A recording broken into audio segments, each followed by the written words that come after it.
Welcome to Susanna Foo Home Cooking. Today I will make ginger cranberry relish.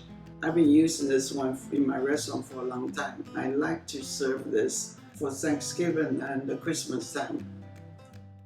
I will use one 12-ounce bag of fresh cranberries. And I don't really like to cook the cranberry. I like to make it raw. One large orange, quarter cup of peeled and chopped fresh ginger roots. 1 jalapeno pepper seeded and chopped, half cup of sugar, and 2 tablespoons Grand Marnier or other kind of orange liqueur.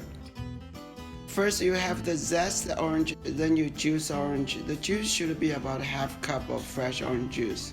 First, in the food processor, add the finely chopped ginger, jalapeno, and orange juice and mix it together.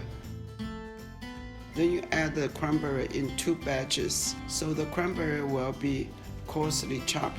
First you chop half batch and put into the mix of ginger, jalapeno, and orange juice. Then you chop the second half.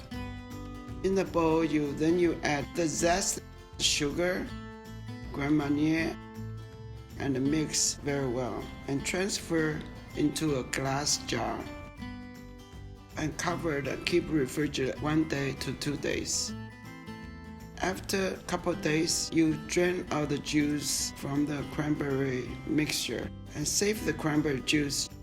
And then you place the cranberry chutney back into a jar. The chutney will keep at least 6 months to a year. The cranberry juice you can use for cocktails or mocktails.